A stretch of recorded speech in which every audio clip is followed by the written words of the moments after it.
Hi, friends. I'm Sarah Chapman. I'm Trent Chapman. We're married. We are married. We've been married 17 years. Almost. We had, some rough patches, of course. Is that what we're starting with? Yeah. We're just going to hit the ground running with our challenges. But yeah, we just wanted to share with you a little bit about our story, the challenges we've had in regards to intimacy. And things that have helped to deepen our connection with each other over the last few years. But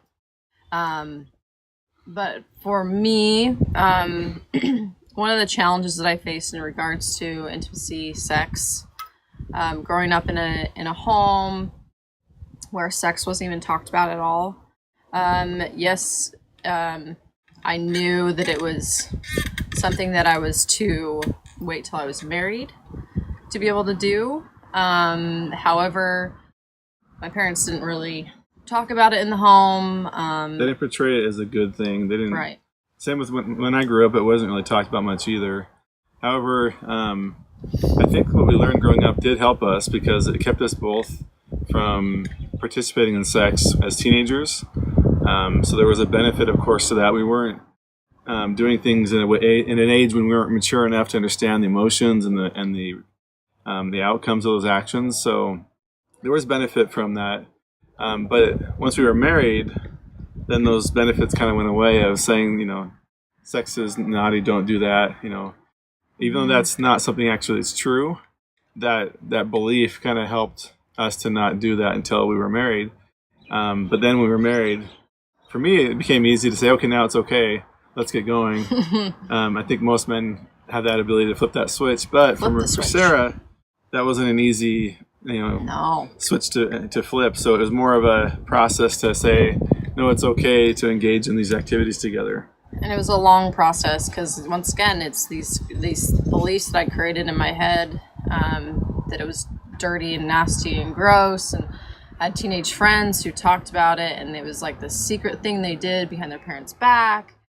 And so I just had all these twisted, negative associations with it. And so I'd taken that into marriage. Didn't help at all. And so for the first, 12, 13 years of our marriage, it was like I thought sex was just for him. I didn't have any inkling or belief that it would be good for me. And the crazy thing is that I could climax. I could have orgasm and have that pleasurable experience. But I would immediately feel guilty afterwards. And I'd feel like I was doing something wrong. That I wasn't a good girl anymore.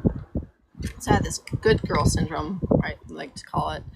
And I didn't think that it was just... Well, and I think a lot of us come into marriage with different expectations as well, especially from a Christian or LDS background. We grew up believing that sex is sacred, of course, but men also have, so we don't talk about it. And so when we get into marriage, men have this expectation, okay, now it's free reign. And a lot of women come in with, okay, I got to do this thing as part of being married. Some women have a positive experience towards sex and positive attitude towards it. But there's a lot of women that, like Sarah, thought it was just, okay, I have to do this because I'm married now. It's fun occasionally, but I feel like I'm doing something wrong. And so our expectations were definitely different. So that also added to our frustration. And I didn't know how to communicate these things to Sarah. So we went for years of me feeling like she doesn't want me and her feeling like I got to do this thing for Trent. And it just wasn't a positive experience for us because it felt like we were not connecting through intimacy. We felt like we were always having frustrations and disappointments. And Sarah thought there was something wrong with me because I wanted sex more than her. I thought there was something wrong with her because she didn't want sex. I didn't want it at all. It was bad. And and not only just in regards to sex, but just communication in marriage, I would just act as if nothing was wrong because I wanted to live this perfect lifestyle in the back of my mind. But I still didn't have those opportunities to actually share any of these hard battles I was facing in my head with my husband. Didn't even come up at all. Yeah, because of that feeling that she couldn't share with me, and I felt like I couldn't share things in my head with her because I didn't want to feel judged by her. That led to a lot of frustration and a lot of feeling like we weren't really compatible, feeling like we weren't, a good couple because of those things. And it kind of hit a point where after almost 12 years of being married, where we were like, why are we married still? If 2013, I remember the year. why are we still married if we can't figure out how to feel connected and like we're partners, instead of feeling like we have different ideas, different expectations, different goals, but we didn't even know what they were because we weren't communicating very clearly. So I think what really changed though is that we both got to a point where we were at a breaking point of we need to make some changes, otherwise our kids are going to be impacted by a relationship not working out, and we didn't want that. I never thought of divorce as an option. I thought as murder as an option. I'm just kidding. No. I actually thought of it as an option. What? And I never knew that. He did too, but no. So we were at the point where we were both very frustrated, and we had to figure something out. And so we went to a friend of mine was doing a seminar on basically living your best life, and I always thought those were kind of like rah-rah sessions and didn't care for them. But we were at a point where we just wanted to try something new, and it's kind of a desperate moment. It helped us to realize that we weren't being authentic with each other. We were hiding from each other because we were worried about being judged or what the other person would think of us, and realized at this point it didn't matter if we were at the point of this may not work out, then we need to do something. So shortly after that, we got to a point where we finally understood some steps to speaking authentically without feeling like we're going to get judged, or without shaming each other for our thoughts and our feelings. And also to the point where we understood that if we came from a place of wanting to understand, then there wouldn't be that fear of judgment from each other. And so that place of curiosity, why is Sarah feeling this way? Why are that? So instead of reflecting that she doesn't want me or she doesn't like me and going to that judgment space, staying in a space of curiosity. I wonder why she feels that way. Understanding her feelings and her thoughts before trying to make a judgment and then getting upset that I feel like she is judging me or doesn't want me. And so that was a turning point for us, because it allowed us to learn to communicate more authentically and not be fearful of what the other person might think. Yeah, and it obviously goes vice versa. The same thing. And just being able to get to the point where I actually could express my desire, and it was hard.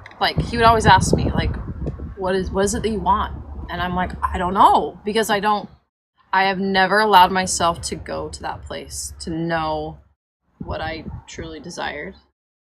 Because if I did even dabble in a little bit, I would shut it down, and I don't, and so because good girls don't think about sex. We don't think about sex. And even still now, even though I know a lot of these concepts and know a lot of these things, for me, I really need to be consciously aware and thinking about it even still. But it's a process, and I think that's what you need to understand sometimes for women.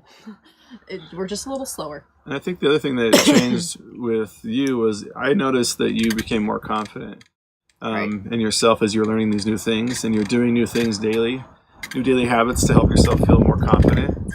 That my desire to be with you increased, and your desire to be with me increased because of your confidence in yourself. And so I think a lot of times a lack of confidence in ourselves creates this disconnection with our spouse, even though they love us for who we are most of the time. I don't really know many people who say, I don't love my spouse because this and this.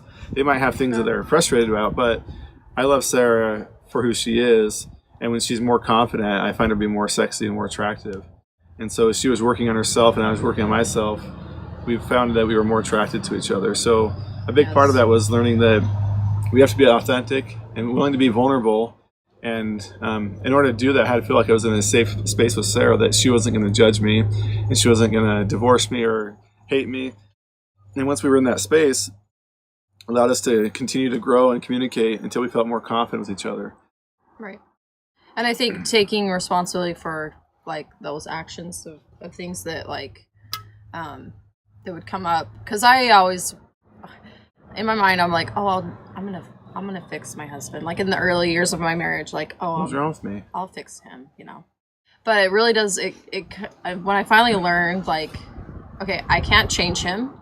but I can change myself, like, and work on myself. It's been interesting, like, how that dynamic has totally shifted, and like I've realized like how much power I can have in just working on myself, and then that reflects to him like, oh, like, look at her, she's like being more conscious and aware of like making adjustments and changes, and allows him to like look at himself and be like, oh, maybe I can work on a thing here too, or whatever, you know.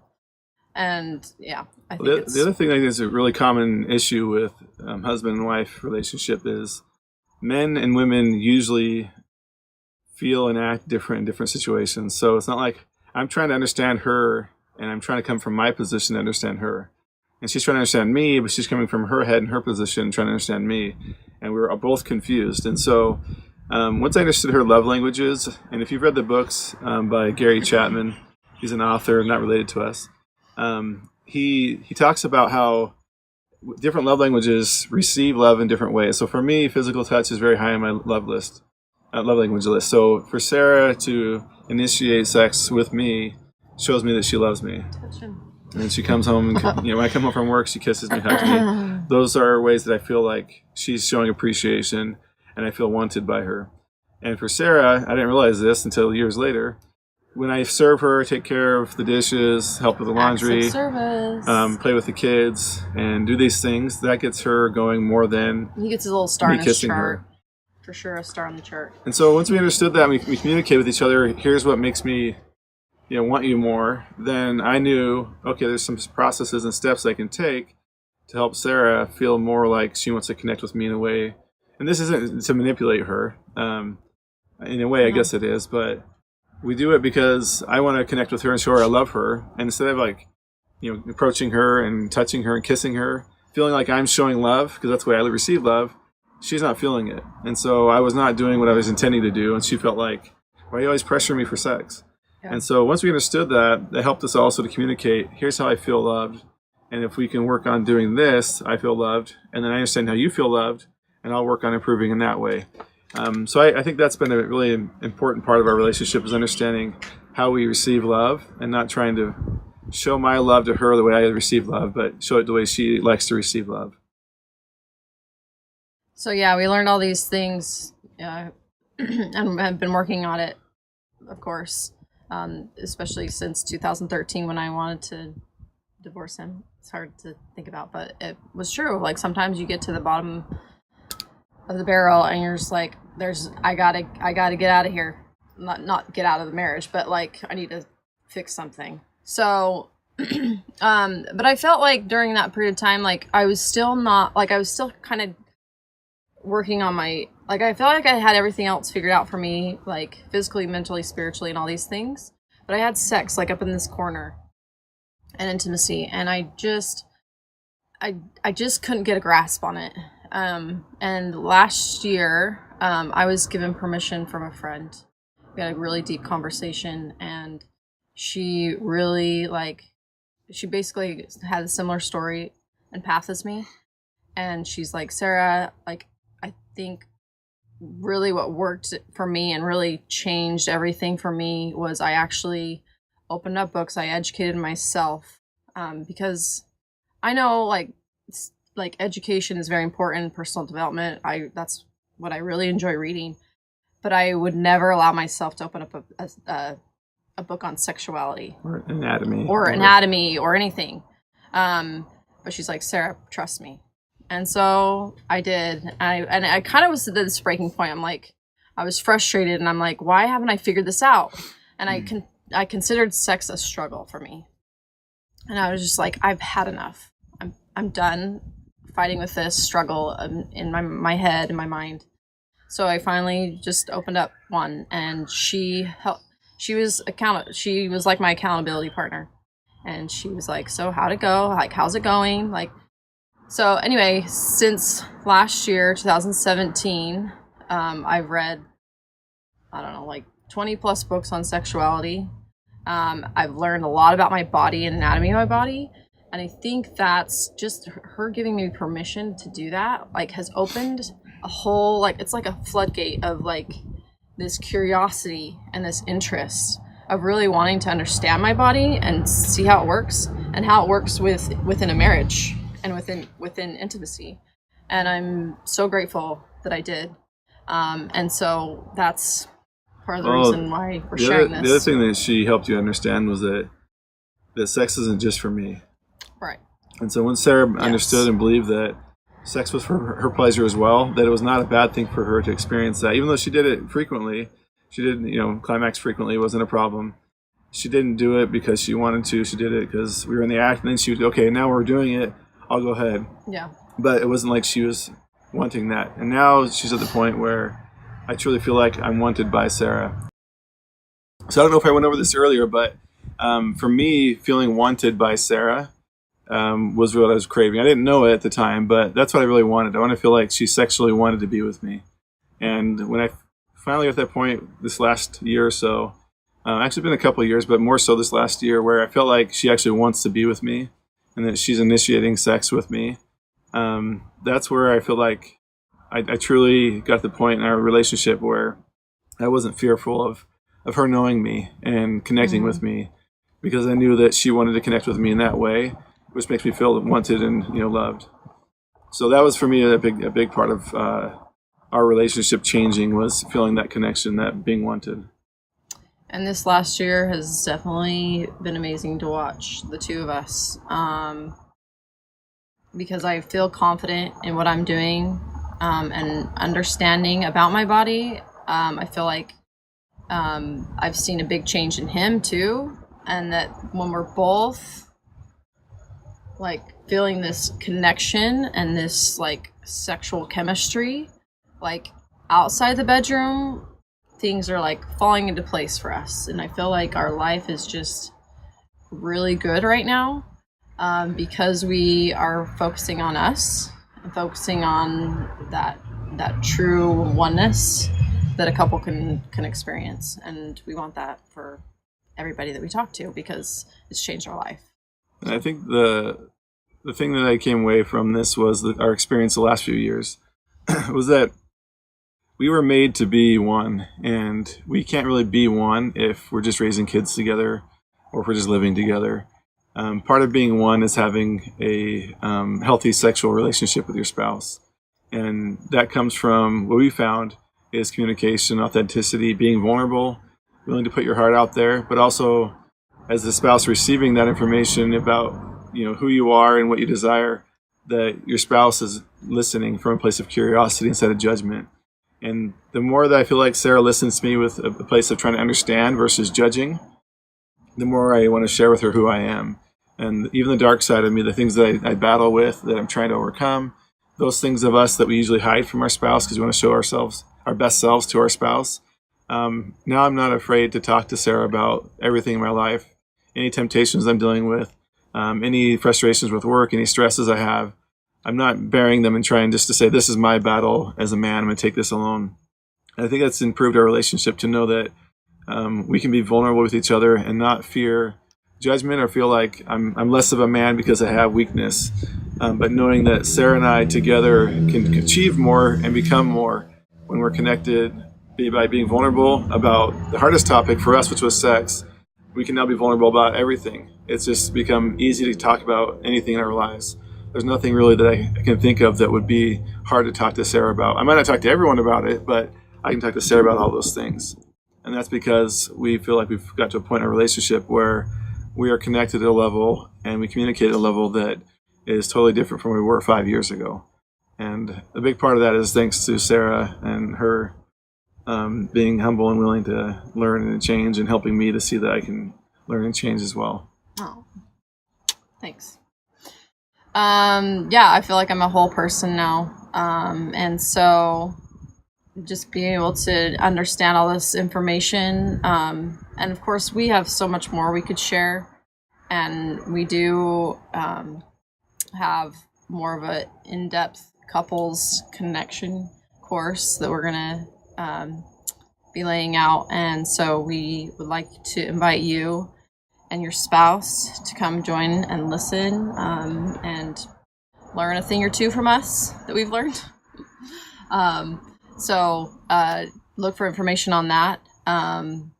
But we are here to help in any way we can. This has changed literally our life and our marriage, and we want to be able to do that for you guys as well.